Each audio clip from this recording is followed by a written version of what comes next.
तो हम लोग आरओ एग्जाम के लिए एग्रीकल्चर को डिस्कस कर रहे हैं और एग्रीकल्चर से 3 to 4 क्वेश्चन आते हैं, तो इसे स्किप भी नहीं कर सकते, लेकिन 3 to 4 क्वेश्चन के लिए कितना पढ़े, कैसे पढ़े, तो आज हम लोग इसमें सबसे महत्वपूर्ण टॉपिक को डिस्कस करेंगे, जिसमें योजनाएं भी होंगी, पशु से रिलेटेड भी होंगे और एग्रीकल्चर से भी रिलेटेड होंगे।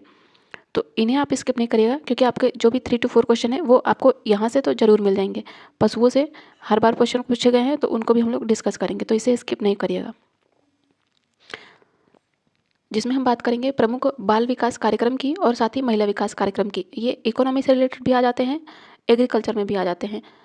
तो इसमें सबसे पहले हम बात करेंगे समन्वित बाल विकास कार्यक्रम कब आया था। 1975-76 में मेनली डेट ही आ जाता है, 4 देके आपको कोट में लगाने को दे देता है। तो समन्वित बाल विकास कार्यक्रम 1975-76 में आया था। स्कूली बच्चों का मध्याह्न भोजन, जिसे बोलते हैं क्या, मिड डे मील, इसकी शुरुआत होती है 1995 में और इसे 2021 में पीएम पोषण नाम दिया गया है, तो ये भी महत्वपूर्ण है, याद रखिएगा। और सर्व शिक्षा अभियान कब आया था, यह आया था 2001-2 में। बालिका समृद्धि योजना कब लाई गई थी, 1997 में। कस्तूरबा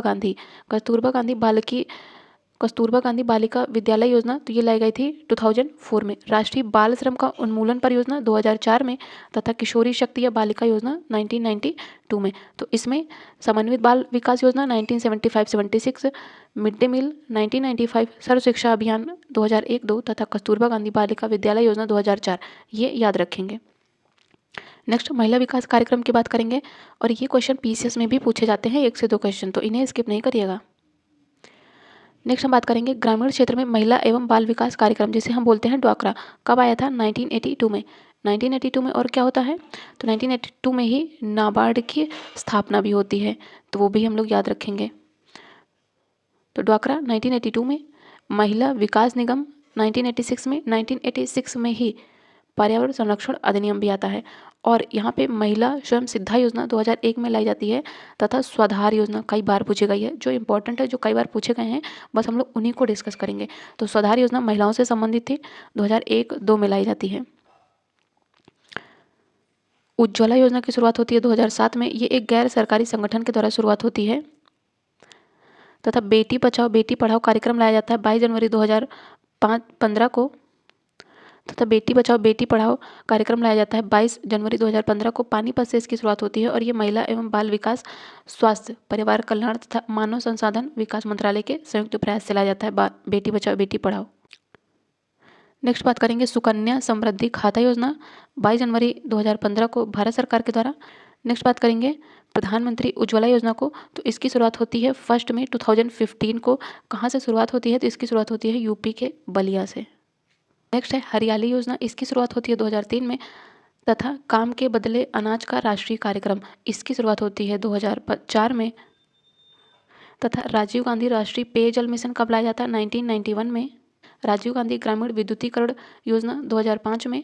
ग्रामीण स्वास्थ्य मिशन कार्यक्रम लाया जाता है, ये भी 2005 में ही लाया जाता है। और उसी के जस्ट 1 साल बाद लाया जाता है राष्ट्रीय ग्रामीण रोजगार गारंटी योजना 2006 में। ग्रामीण सड़क विकास योजना विजन 2025, इसकी शुरुआत होती है 23 मई 2007 से। राष्ट्रीय कृषि विकास योजना अगस्त 2007 से। राष्ट्रीय खाद्य सुरक्षा मिशन बहुत महत्वपूर्ण है, 2007 और 8 में इसकी शुरुआत होती है। तथा एकीकृत वाटरशेड विकास कार्यक्रम फरवरी 2009 में। राष्ट्रीय ग्रामीण पेयजल कार्यक्रम, राष्ट्रीय ग्रामीण है पेयजल कार्यक्रम 1 अप्रैल 2009 से इसकी शुरुआत होती है। तथा राष्ट्रीय ग्रामीण आजीविका मिशन की बात करें तो इसकी शुरुआत होती है जून 2011 से। तथा सांसद आदर्श ग्राम योजना, इसकी शुरुआत होती है 11 अक्टूबर 2014 से। तथा प्रधानमंत्री जनधन योजना की शुरुआत होती है 28 अगस्त 2014 से। और डिजिटल भारत मिशन कब आता है, 20 अगस्त, ये भी 2014 में लाया जाता है। और दीनदयाल उपाध्याय ग्राम ज्योति योजना, तो इसकी शुरुआत होती है 20 नवंबर 2014 से। तथा स्वच्छ भारत मिशन की शुरुआत होती है, ये भी 2 अक्टूबर 2014 से। नेक्स्ट हम बात करेंगे स्वतंत्रता के बाद प्रमुख ग्रामीण विकास कार्यक्रम की, तो लाया जाता है 1948 में इटावा अग्रगामी योजना। नेक्स्ट बात करेंगे सामुदायिक विकास कार्यक्रम, बहुत ज़्यादा महत्वपूर्ण है, इसकी शुरुआत होती है 1952 में। तथा सघन कृषि जिला कार्यक्रम, इसकी शुरुआत होती है 1960-61 में। और अधिक उपज प्रजाति कार्यक्रम लाया जाता है 1965-66 में। और लघु कृषि विकास योजना, इसकी शुरुआत होती है 1971 में। तथा सूखा आशंकित क्षेत्र कार्यक्रम, इसकी शुरुआत होती है 1973 में। 1973 में ही प्रोजेक्ट टाइगर की भी शुरुआत होती है। मरुभूमि विकास कार्यक्रम 1977-78 में। तथा ग्रामीण युवाओं को स्वरोजगार हेतु प्रशिक्षण ट्राइसेम लाया जाता है 1979 में तथा इंदिरा आवास योजना की शुरुआत होती है 1886 में। राष्ट्रीय कृषि अनुसंधान परियोजना की शुरुआत होती है 1988 में तथा जवाहर रोजगार योजना इसकी शुरुआत होती है 1989-90 में तथा सांसद स्थानीय क्षेत्र विकास योजना की शुरुआत होती है 1993 और प्रधानमंत्री रोजगार योजना की बात करें तो इसकी भी शुरुआत होती है 1993 में। नेक्स्ट हम बात करेंगे वाटरशेड कार्यक्रम की। वाटरशेड विकास कार्यक्रम बहुत महत्वपूर्ण है, पूछा गया है, पीसीएस में भी पूछा गया है, आरओ में भी आया है। तो इसकी शुरुआत होती है 1994-95 में और राष्ट्रीय सामाजिक सहायता कार्यक्रम की शुरुआत होती है 1995 में। ग्रामीण रोजगार सृजन कार्यक्रम इसकी भी शुरुआत होती है 1995 में और जवाहर ग्राम समृद्धि योजना कब होती है शुरुआत? 1999 में।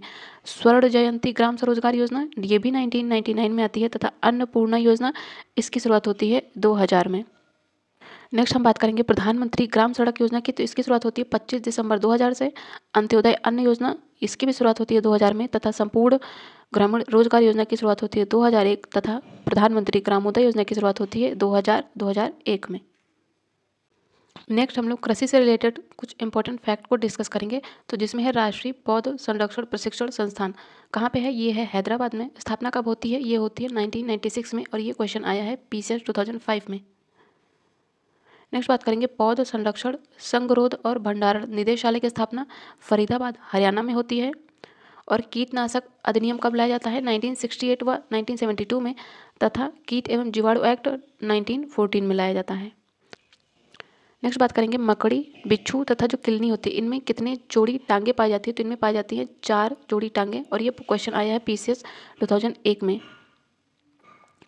नेक्स्ट बात करेंगे राष्ट्रीय खरपतवार विज्ञान अनुसंधान केंद्र कहाँ पे है? तो ये है जबलपुर। जबलपुर कहाँ है? एमपी में। नेक्स्ट बात करेंगे भारत में सबसे अधिक पेस्टिसाइड का प्रयोग किस फसल में होता है? तो ये होता है सब्जियों में, कपास की खेती में तथा धान की फसलों में होता है सबसे ज़्यादा पेस्टिसाइड का प्रयोग।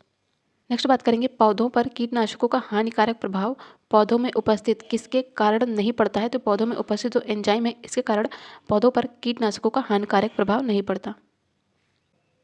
नेक्स्ट बात करेंगे पशुओं में बीमारी और उनसे जुड़े प्रमुख कारण। यहाँ से क्वेश्चन पूछे गए हैं पीसीएस और आरओ एग्जाम में। तो रिंगवर्म जो बीमारी होती है किसके कारण होती है? ये होती है फफूंदी संक्रमण यानी कि फंगी के कारण।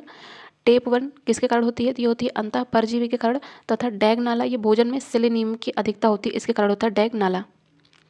नेक्स्ट बात करेंगे टिक फीचर ये होता है प्रोटोजोआ के कारण। तथा रिकेट्स जो होता है ये विटामिन डी की कमी के कारण होता है। और जो डायबिटीज़ होता है ये हार्मोन की गड़बड़ी के कारण होता है यानी कि डायबिटीज़ एक हार्मोनल बीमारी है और रिकेट्स विटामिन डी की कमी से। टिक फीचर प्रोटोजोआ से। हीमोफीलिया की बात करेंगे तो हीमोफीलिया ये एक तरह का आनुवंशिक रोग है और मांसपेशियों में जो संकुचन होता है ये ऑक्सीटोसिन के द्वारा होता है। नेक्स्ट हम बात करेंगे पशुओं के प्रमुख रोगों की। तो जो खुरपका और मुंह पका रोग होता है किसके कारण होता है? वायरस के कारण होता है। किस में होता है? सभी पालतू पशुओं में होता है। पाकनी रोग जिसे रिंडर पेस्ट भी कहते हैं ये भी वायरस के कारण होता है। ये गाय भैंस भेड़ तथा सुअरों में होता है। तथा गलघोटू रोग ये बैक्टीरिया के कारण होता है, गाय तथा भैंसों में होता है। और नेक्स्ट बात करेंगे गिल्टी रोग ये बैक्टीरिया के कारण होता है। तथा थनैला रोग ये भी बैक्टीरिया के कारण होता है और ये सभी पालतू पशुओं में होता है। निमोनिया की बात करेंगे तो ये भी बैक्टीरियल रोग है। तथा चेचक जिसे स्मॉल पॉक्स भी कहते हैं ये एक वायरल डिजीज़ है। क्षय रोग की बात करेंगे यानी कि ट्यूबरक्लोसिस ये बैक्टीरियल रोग है। तथा मिल्क फीचर ये कैल्शियम की कमी के कारण होता है, मेनली गाय में होता है। जॉन रोग की बात करें तो ये एक बैक्टीरियल रोग है। तथा गिल रॉट आईएएस तक में आया है क्वेश्चन। तो ये होता है किसके कारण? फंगी के कारण होता है, मेनली किस में होता है? मछली में पाया जाता है। नेक्स्ट यदि हम बात करें अफारा रोग की तो अफारा रोग ये दूषित आहार खाने के कारण होता है और ये जुगाली करने वाले पशुओं में पाया जाता है। नेक्स्ट हम बात करेंगे मुर्गियों के प्रमुख रोगों की। तो मुर्गियों में पाया जाता है रानीखेत रोग। कैसा रोग है? तो ये एक वायरस जनित रोग है, मतलब कि वायरल डिजीज है, मुर्गियों में होता है। नेक्स्ट बात करेंगे फाउल कालरा ये बैक्टीरियल डिजीज़ है और फाउल पॉक्स ये वायरल डिजीज़ है। नेक्स्ट पुलोरम बहुत ज़्यादा महत्वपूर्ण है जो कि एक जीवाणु जनित रोग है। तथा संक्रामक कोराइजा ये जीवाणु जनित रोग है। और कॉक्सीडियोसिस जो कि प्रोटोजोआ जनित रोग है।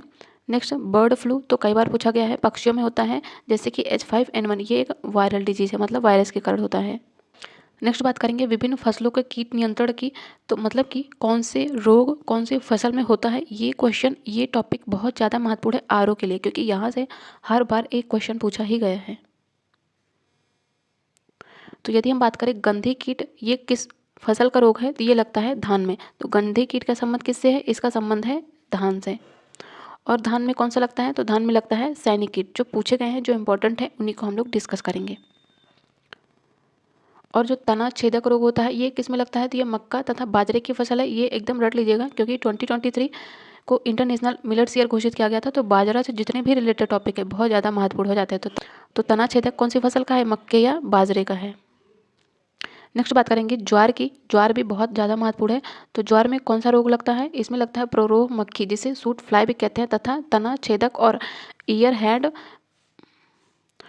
ईयर हेड मिज तथा माइट, ये सभी किससे संबंधित है, इन सब का संबंध है ज्वार से।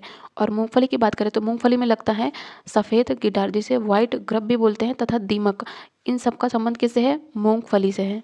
नेक्स्ट बात करेंगे यदि तिल की, तो तिल में लगता है फल का सूड़ी रोग। जो फल का सूड़ी रोग होता है उसका संबंध होता है तिल से।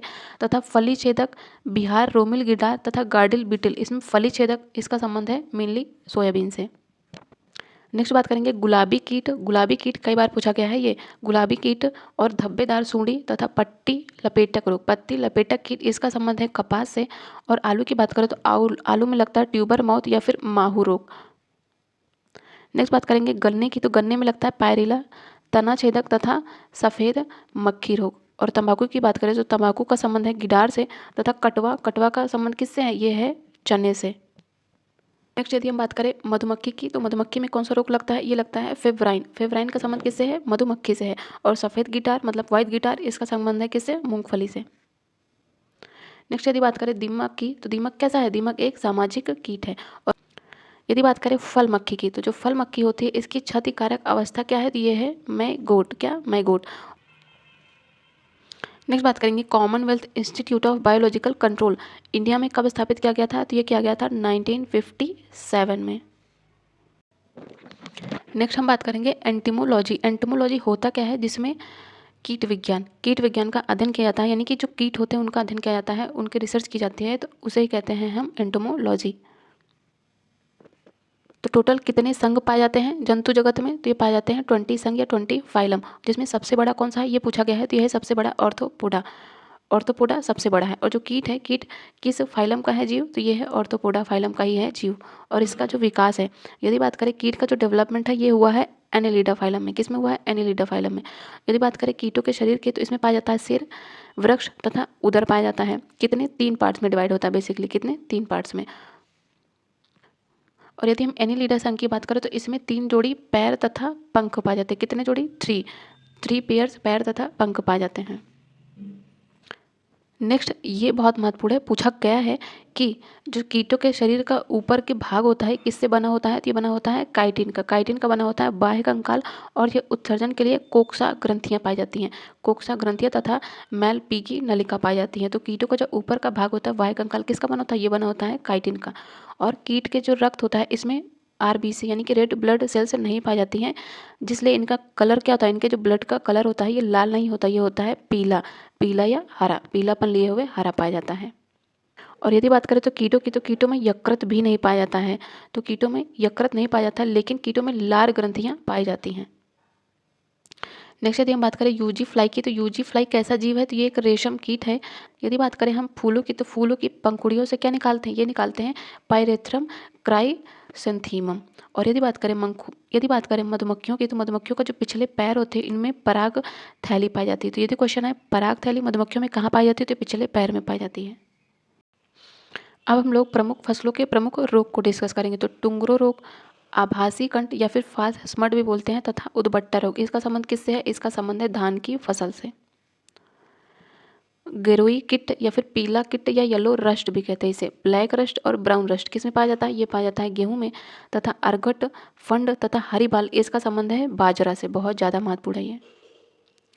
नेक्स्ट बात करेंगे स्मट तथा जीवाणुज अंगमारी और दानाकंड यानी कि जी स्मट, इसका संबंध किससे है, इसका संबंध है ज्वार से। तथा मक्के में कौन सा रोग होता है, इसमें होता है जीवाणुज तना विगलन। और चने का संबंध है, चने में होता है उकठा रोग। साथ ही उकठा रोग मटर में भी पाया जाता है और उकठा रोग का संबंध अरहर से भी होता है।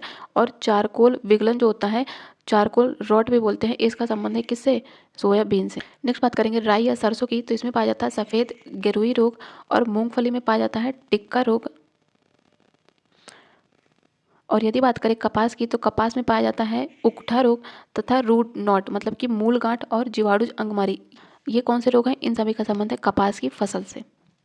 नेक्स्ट यदि हम बात करेंगे गन्ने की, तो गन्ने में कौन सा रोग पाया जाता है? इसमें पाया जाता है लाल सड़न, जिसे रेड रॉट भी बोलते हैं, तथा लाल धारी। रेड रॉट याद रखिएगा, कई बार पूछा गया है। तो रेड रॉट का संबंध किससे है? गन्ने से है।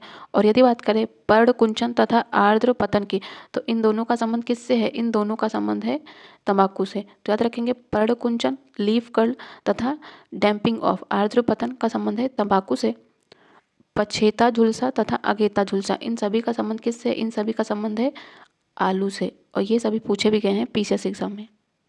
नेक्स्ट हम बात करेंगे यदि धान की, तो धान में लगता है पत्ती का भूरा धब्बा रोग, जीवाणु झुलसा, शीत झुलसा तथा झोंका और खैरा। खैरा तो कई बार पूछा गया है। ये सब किससे संबंधित है? ये सब संबंधित है धान के रोग से।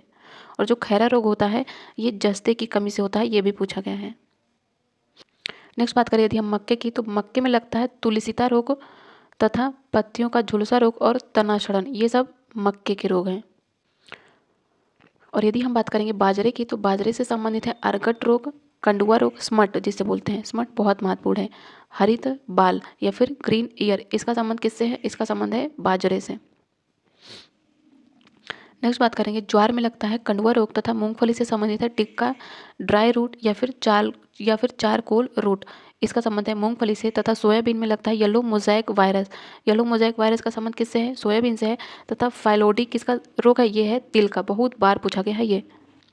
नेक्स्ट बात करेंगे बंझा रोग तथा उकठा रोग। उकठा जिसे विल्ट भी बोलते हैं, इसका संबंध है अरहर से। तथा येलो मोज़ेक रोग किसका संबंध है? मूंग या उर्द से है।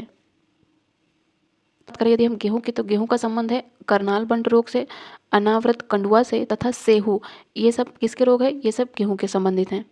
यदि बात करें तोरिया या सरसों की, तो इसमें लगता है झुलसा रोग, तुलासित रोग तथा सफ़ेद गेरुई रोग।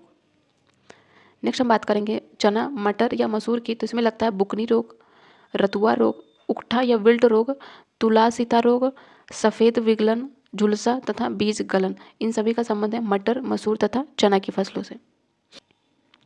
नेक्स्ट बात करेंगे आलू की, तो आलू में अभी हम लोगों ने डिस्कस किया, इसका संबंध है झुलसा से, जिसमें अगेता और पछेता दोनों झुलसा पाए जाते हैं।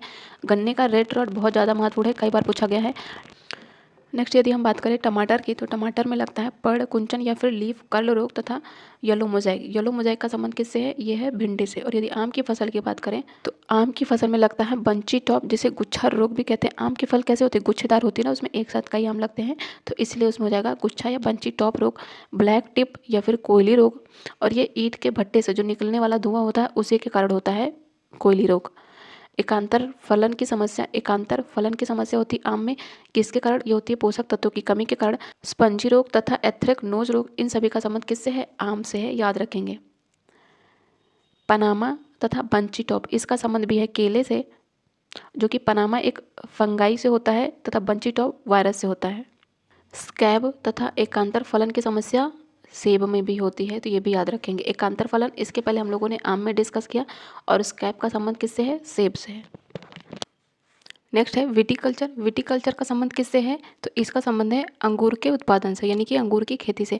पिसीकल्चर की बात करें तो इसका संबंध है जल तथा एग्रीकल्चर या फिर मछली उत्पादन से। तो पिसीकल्चर का याद रखेंगे, इसमें है मछली उत्पादन। हॉर्टिकल्चर की बात करें तो इसमें आता है बागवानी।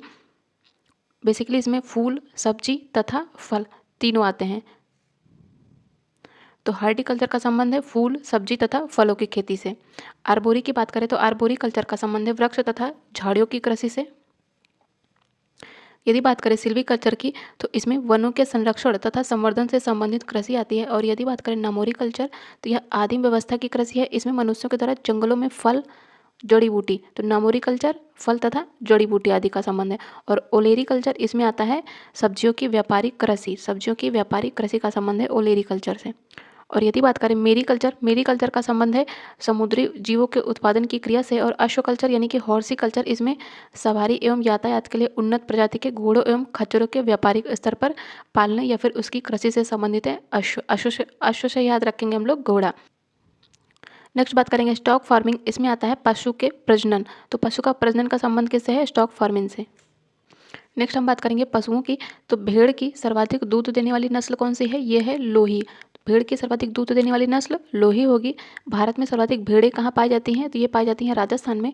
और भेड़ की सर्वाधिक ऊन प्राप्त करने वाली, प्रदान करने वाली नस्ल कौन सी है? तो हो जाएगी मैरिनो। कहाँ पे मिलती है? स्पेन में मिलती है। ये क्वेश्चन बहुत ज़्यादा महत्वपूर्ण है आर एग्जाम के लिए, साथ ही पीसीएस के लिए भी। तो भेड़ की जो सर्वाधिक प्रजाति कौन सी है जो ऊन देती है? तो हो जाएगी मैरिनो शीप। कहाँ मिलती है? स्पेन में। और यदि हम बात करें सबसे लंबा ऊन प्रदान करने वाली भेड़ की कौन सी नस्ल है? तो इसमें हो जाएगी लिसेस्टर। कहाँ पाई जाती है? इंग्लैंड में। और भेड़ की द्विकाजी नस्लें कौन सी है? तो इसमें आएगी लोही तथा कच्छी। साथ ही याद रखेंगे कि केंद्रीय भेड़ एवं ऊन अनुसंधान संस्थान कहाँ स्थित है? यह है अंबिकानगर। कहाँ पे है? राजस्थान में है। तो अंबिकानगर में है केंद्रीय भेड़ एवं ऊन अनुसंधान संस्थान। और यदि हम प्रमुख भारतीय भेड़ की नस्लों की बात करें, जिनमें दूध देने वाली अलग है, ऊन देने वाली अलग है तथा मांस की भेड़ें अलग हैं। तो जो लोही प्रकार की भेड़ है ये क्या देती है? ये दूध देती है और ये भारतीय नस्ल की है। ऊन में आता है जो भारतीय नस्ल है, इसमें आती है बीकानेरी बकरी नहीं, बीकानेरी भेड़। तो याद रखेंगे, कंफ्यूज नहीं होइएगा। नेक्स्ट हम बात करेंगे गाय की भारतीय नस्लों की। बहुत महत्वपूर्ण है क्योंकि यहाँ से आरओ में क्वेश्चन पूछा गया था। तो इसमें भी 3 प्रकार की हैं, दुधारू, द्विकाजी तथा भारवाहक।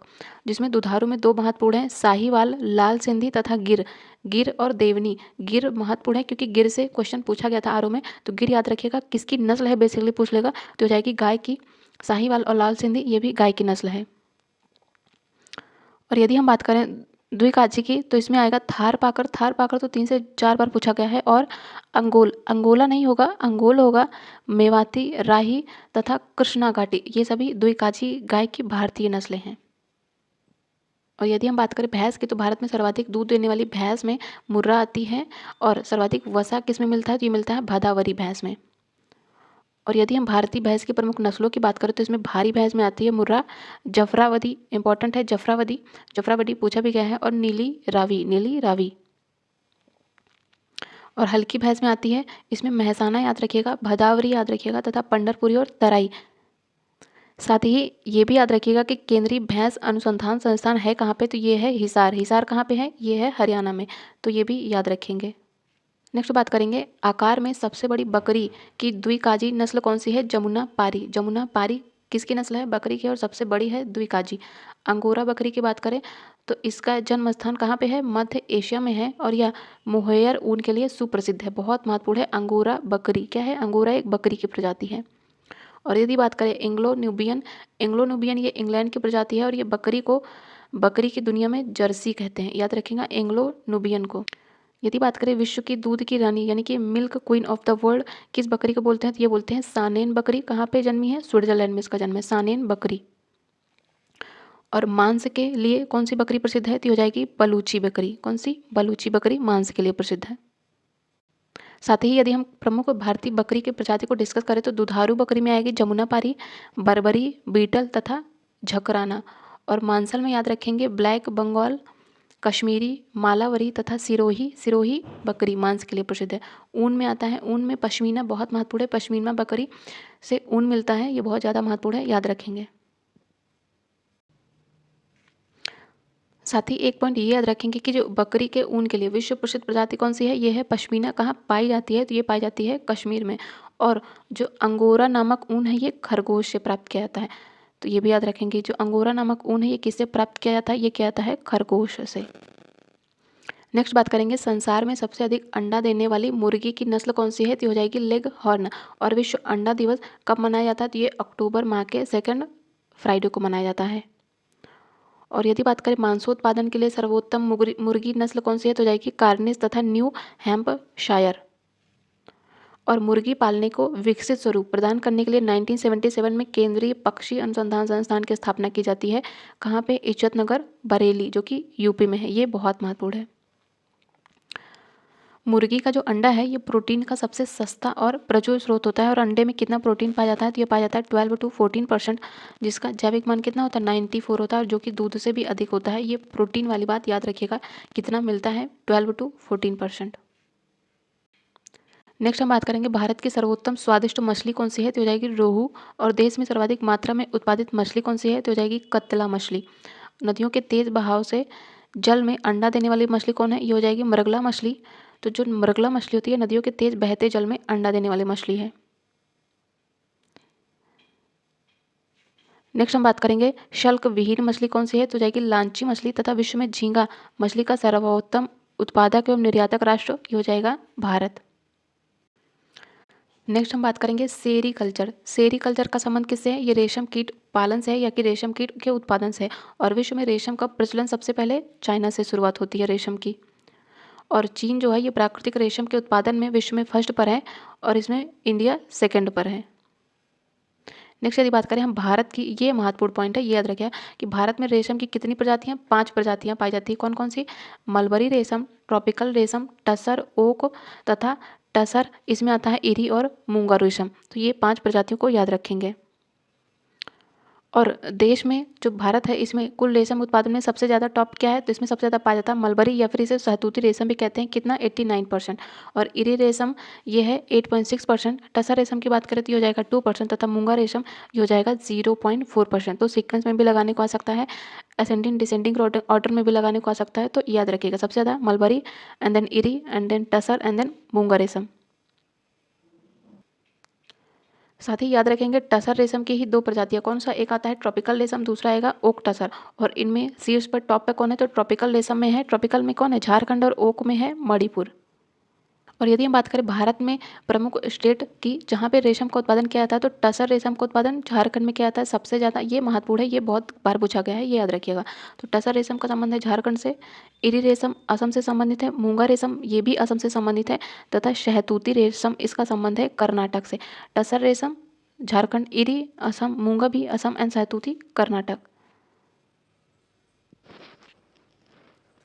और देश का 34% से अधिक रेशम का उत्पादन कहाँ होता है, ये होता है कर्नाटक में। और यदि बात करें मूंगा रेशम की, तो इसका उत्पादन विश्व में सिर्फ इंडिया में ही होता है। और इसमें टॉप कौन है, इसमें टॉप है असम।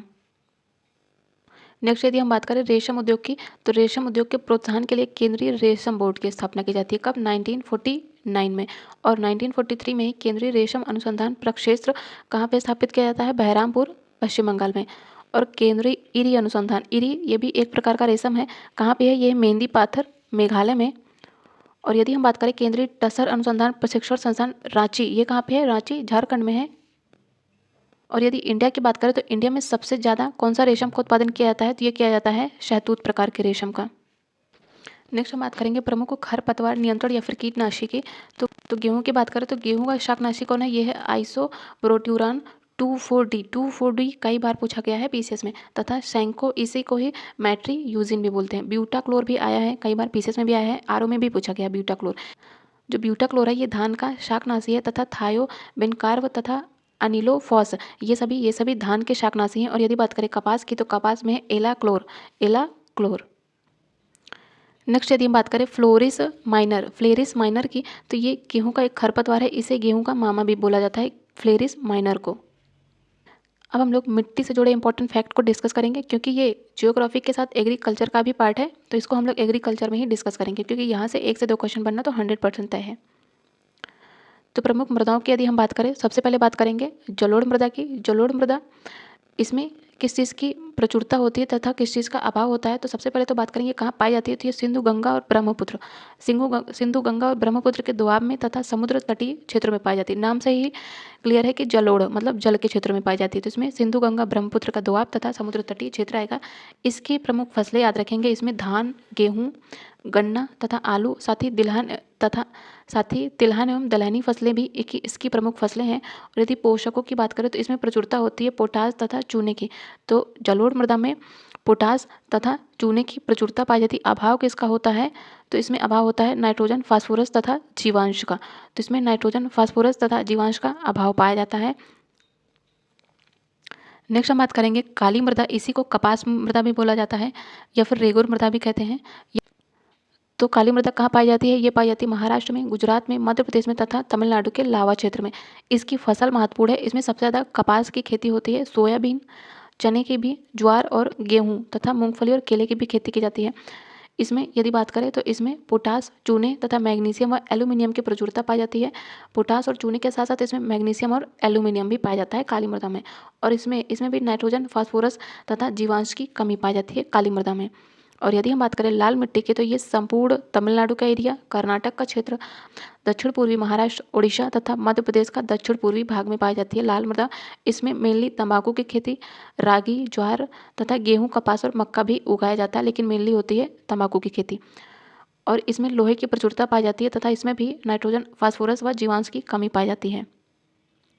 नेक्स्ट हम बात करेंगे लेटराइट मृदा, बहुत महत्वपूर्ण है। ये केरल, कर्नाटक, तमिलनाडु, असम, महाराष्ट्र और उड़ीसा के पर्वतीय पाद क्षेत्रों में पाई जाती है। और इसमें चाय, कॉफ़ी, रबर, सिनकोना व काजू की खेती की जाती है। और इसमें भी लोहा के साथ एल्यूमिनियम में प्रचुर मात्रा में पाया जाता है। और इसमें भी नाइट्रोजन, फास्फोरस, पोटास व चूने की कमी पाई जाती है। जो लेटराइट मृदा होती है ये एक तरह की निक्षालित मृदा होती है, तो इसके लिए ये भी याद रखेंगे कैसी मृदा होती है, ये निक्षालित मृदा होती है। नेक्स्ट हम बात करेंगे मरुस्थलीय मृदा की। मरुस्थलीय मृदा पंजाब, हरियाणा तथा राजस्थान और पश्चिमी यूपी में भी पाई जाती है। इसमें यदि बात करें मरुस्थलीय मृदा में कौन सी फसल उगाई जाती है, तो इसमें ज्वार, बाजरा तथा मोटा अनाज, साथ ही सरसों और जौ की खेती की जाती है। इसमें लवण तथा फास्फोरस की प्रचुरता होती है, लेकिन इसमें जीवांश और नाइट्रोजन का अभाव होता है। फास्फोरस पाया जाता है मरुस्थलीय मृदा में, ये याद रखिएगा। पर्वतीय मृदा की बात करें तो कश्मीर से लेकर अरुणाचल प्रदेश के पर्वतीय क्षेत्र में पाई जाती है पर्वतीय मृदा। इसमें सेब, नाशपाती, आलूचा, चाय आदि के फल वृक्ष उगाए जाते हैं, यानी कि फलों की खेती की जाती है मेनली। और इसमें पोटास, चूना व फास्फोरस का अभाव होता है तथा इसमें जीवांश की प्रचुरता होती है, तो इसका ये याद रखेंगे। नेक्स्ट हम लोग बात करेंगे सब्जियों के बारे में, सब्जियों के क्लासिफिकेशन की। तो इनके उपयोग के आधार पर बात करेंगे तो कौन सा जड़ है, कौन सा तना है, ये पूछा जाता है, याद रखिएगा, ये पीसीएस तक में आया है। तो गाजर, मूली, चुकंदर और शलजम ये सभी क्या हैं, ये सभी जड़ें हैं। आलू क्या है, आलू एक तना है। अरबी, अरबी क्या होता है, ये भी तना है। गांठ गोभी भी तना है तथा जिमीकंद, जिमीकंद ये क्या है, ये भी एक तना है। तो आलू, अरबी, गांठ गोभी तथा जिमीकंद ये सब क्या है, ये सब तना है। और यदि बात करें शल्ककंद की, तो शल्ककंद के अंतर्गत कौन आता है, इसमें आता है प्याज और लहसुन। तो शल्ककंद के अंतर्गत कौन आता है, इसमें आता है प्याज तथा लहसुन। और अपक्व पुष्प की बात करें तो इसमें आता है फूल गोभी, जो कि ये पीसीएस में आया है, तथा ब्रोकली। तो ये सब याद रखेंगे। फल के अंतर्गत कौन सी सब्जियां आती हैं, याद रखिएगा, फल के अंतर्गत आती हैं कौन सी सब्जियां। इसमें आता है टमाटर, बैंगन, मिर्च, भिंडी, ककड़ी, तरबूज, खरबूजा, खीरा, लौकी तथा कद्दू ये सभी फल के अंतर्गत आते हैं। तथा बीज के अंतर्गत कौन आता है, तो इसमें आता है लोबिया तथा सेम। और यदि हम बात करें इनके जीवन चक्र की, जीवन चक्र के आधार पर तो एक वर्षीय फसल कौन सी है, तो यह है भिंडी, टमाटर, लोबिया। और यदि बात करें द्विवर्षीय फसल कौन सी है, तो इसमें आता है मूली, गाजर, पत्ता गोभी, फूल गोभी तथा प्याज। देखिए पीसेस में पूछा भी गया है ये। और यदि बात करें बहुवर्षीय फसल की, तो इसमें आता है परवल, लहसुन, हल्दी तथा शकरकंद। हल्दी और शकरकंद बहुत महत्वपूर्ण है, पूछा गया है ये। अब हम बात करेंगे प्रमुख सब्जियों के रंग का कारण तथा उनके कड़वापन का कारण।